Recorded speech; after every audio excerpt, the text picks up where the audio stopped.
So system safety helps us bridge the gap between reactive safety efforts, which is find a problem, fix it, accident investigation, fix a problem, and go on, and proactive safety efforts. Anticipate a problem before it creates an accident, fix it, and go on. It bridges the gap between systems engineering principles and system safety, and it balances it. It bridges the gap between production and protection. So there's a natural divide between sinful man and a holy God, and Christ has bridged that gap. Likewise, again, another loose connection between system safety, bridging the gap using C4 principles. What are C4 principles, you might ask? We're going to talk about that in just a moment. But first, I want you to recognize the concept of why it is so important to have proactive safety efforts. Companies in many high-risk, high-consequence industries cannot afford an accident. An accident is too bad. The consequences are just too bad.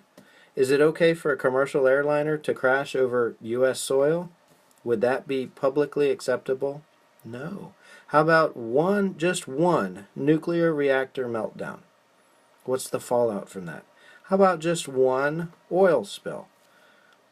We no longer have the luxury to wait until a mishap occurs to recognize the need for a solution.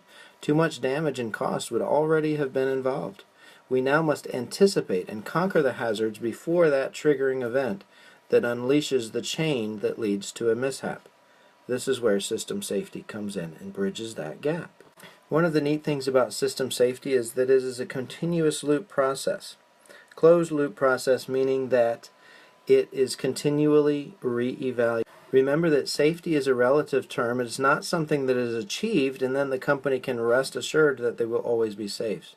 The systems are in continuous analysis and continuous improvement using the steps in the system safety model. This is called a closed loop process, where it continues to feed back to the hazard identification, goes through hazard tracking, hazard assessment, control, verification, and then always back on to hazard identification. It's a closed loop process, always working. There are many different hazard analysis techniques, and we're going to learn a lot of them throughout this class, or several of them throughout this class.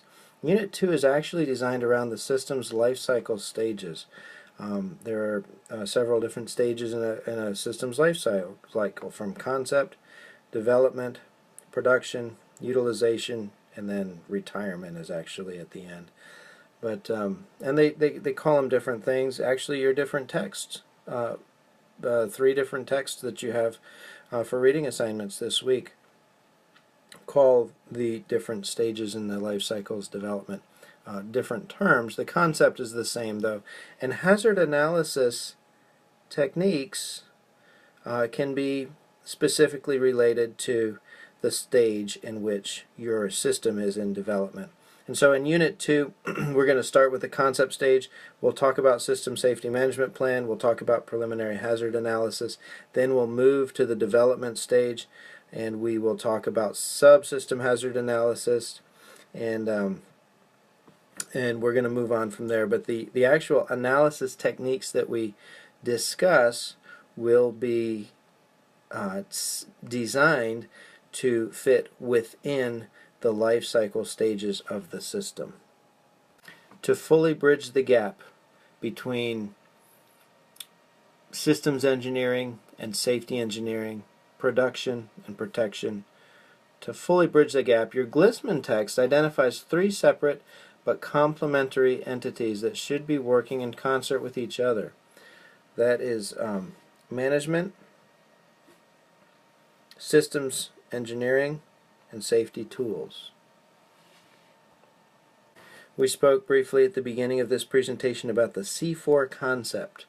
The management section of this trilogy is illustrated by the C4 principle. That is a culture of safety, a commitment of resources, communication of safety decisions, and coordination between often competing resources.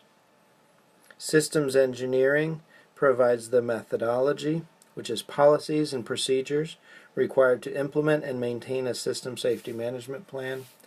And the safety tools are those things that are used to proactively, and in some cases predictively, root out and identify hazards, mitigate and manage them to as low as reasonably practical.